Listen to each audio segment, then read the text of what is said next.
I got him to sign my copy of A Clash of Kings. So that's his signature. That's so cool!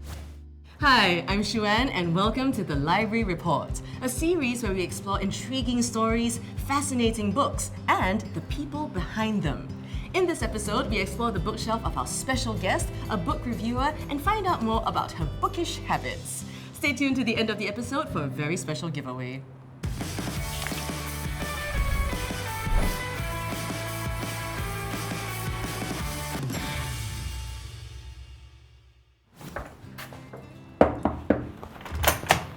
Hello, Olivia! Hi, Good welcome morning. in. Thank you for having me.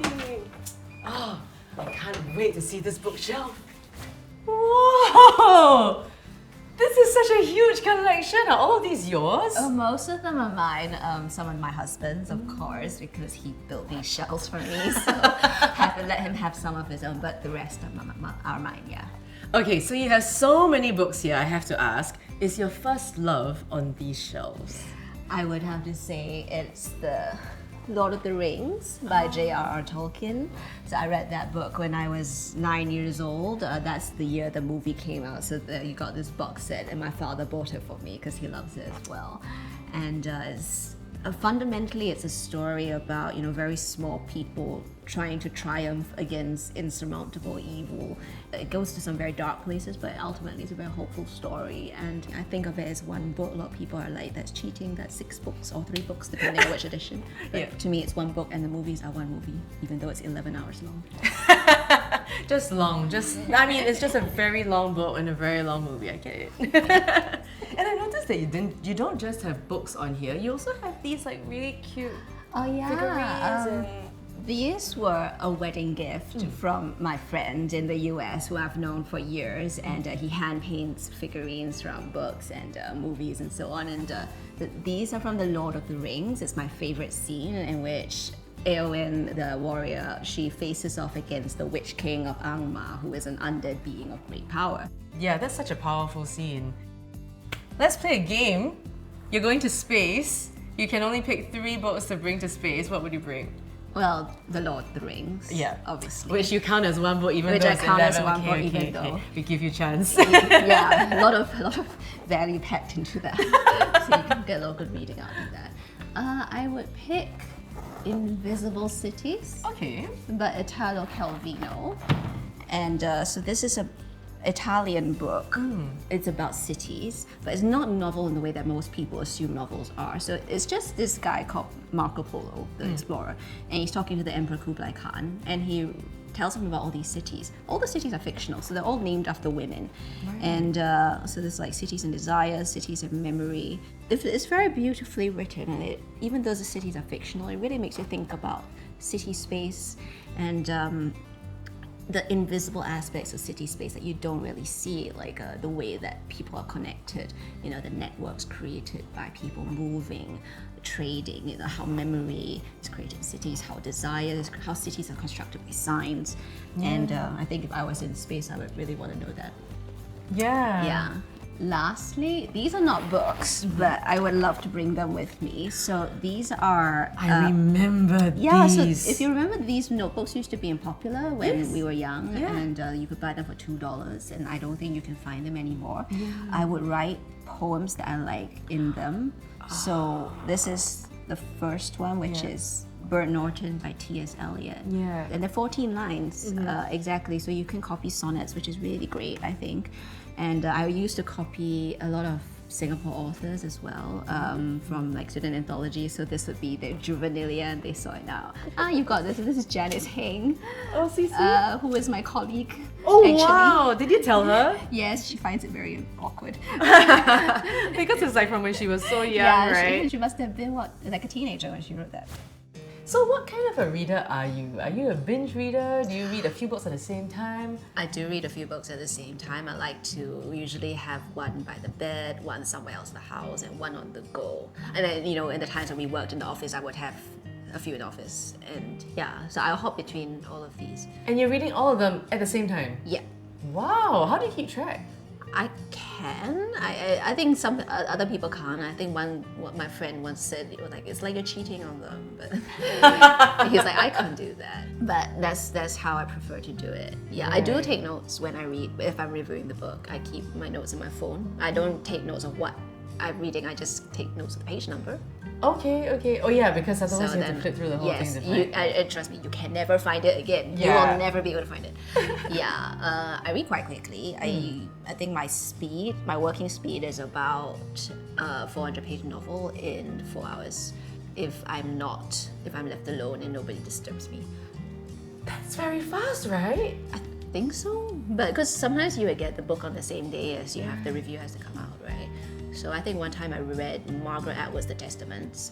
It was a huge deal because she'd not written a book. She the Handmaid's Tale sequel, right? Yeah. First time in, I think, something like 20, 30 years? So it's 2019. And my husband had to drive me to Chinatown at midnight to pick up the very first copy released because the embargo was so fierce. And he brought me back and I read it overnight. Wow. And I felt the review by 7 a.m. And of course that was a wasted effort because nobody was awake at 7 a.m. to upload it. So I'm sure over the years you've interviewed a lot of authors and some of them maybe even your favorite ones. Do you have any interesting stories to share with us? So this is not someone I interviewed, but someone I met during my uni days.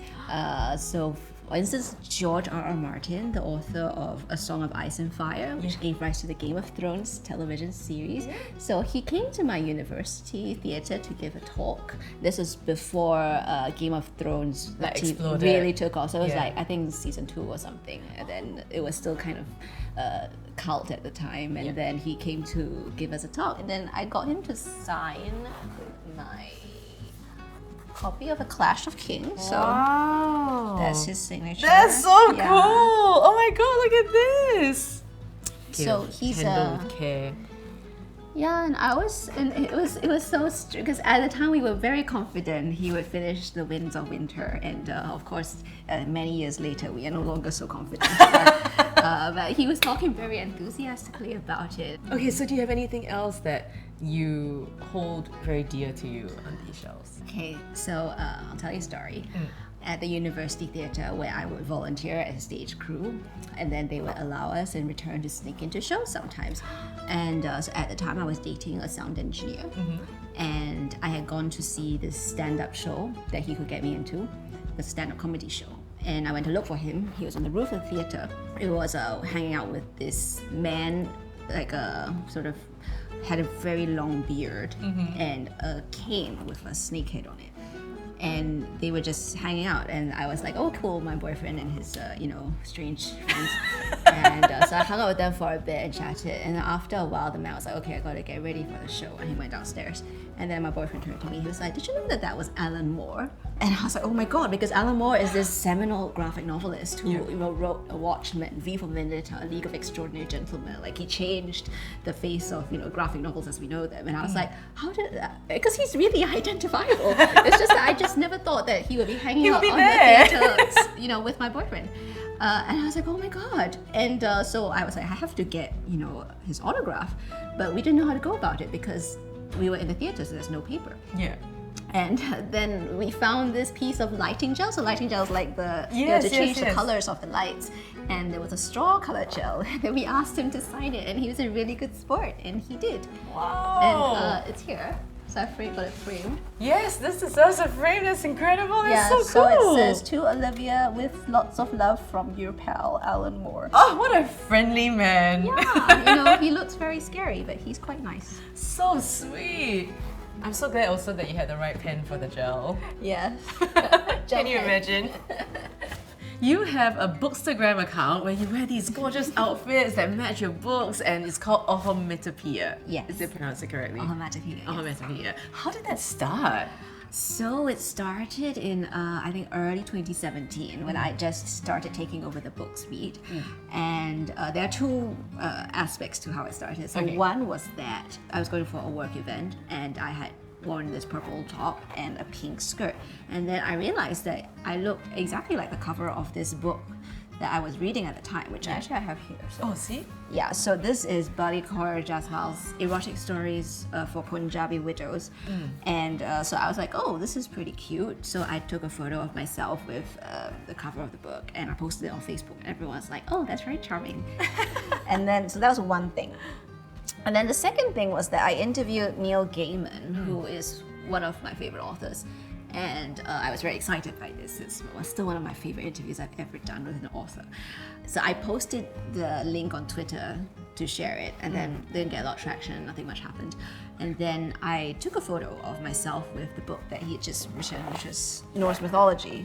But I dressed up as my favorite character from his Sandman series, who is Death. So I love Death. I think everyone loves Death. And then Neil Gaiman shared it. And of course, he has a huge platform. So, you know, it went semi-viral, I guess. And I was very astonished by the number of hits I would get with this one photo. And then my article therefore got more traction, because I linked it, got more traction than it otherwise might have. So this sort of alerted me to the idea of how image-driven our culture is, whether or not we like it, and how I might, you know, use that to push my book stories. So I realized at the time that Instagram is a very lifestyle, you know, it's a very lifestyle kind of social media. So it's designed to make you want things, right? So whether it's food or makeup. And then I was like, why wouldn't you do something like this for books? Like where you use codes and fashion and so on to get people to read more. Yeah, and it makes it look so fun. Yeah, so one thing I believe very strongly about reading is that it should never be a chore. It should not be like, I must do this to pass my A-levels kind of thing, right? That will never get people to read. Yeah. But if you could get people to love it, like it's something that you do for fun, then you get people to read, right? And Instagram does do that. It makes you want things, like it makes you want the aesthetic and the lifestyle that these people are putting forth. So that's how I started doing bookstagramming, which in my particular case, I would dress up like the cover of a book. And I just try to give enough to give a sense of the book and get people to decide whether or not this is something they will want to check out. And because of this, I think they would discover, my followers would discover books that they hadn't previously known about or considered, or, you know, they would, or maybe they know about them, but they haven't thought about them in this particular way. Yeah, I mean, I've seen some of your reviews and it's made me go like, hey, this sounds really interesting. Yeah. And I like have saved it. Oh, okay, you need to go and get. Okay, I think that's all the time we have today, unfortunately, but thank you so much for sharing with us your bookshelf. It's been so much fun. You're very welcome. Thank you. Okay, but before we go, can we take a selfie? Of course we can. Okay, we have to, right? Oh, wait. Do you want to do it with a book that matches? Absolutely, yes. Okay. Okay, let's find one. This one is quite cute. I think so. I think this works. Yes. Okay. Yeah, okay, let's do it. Hold on. Ready?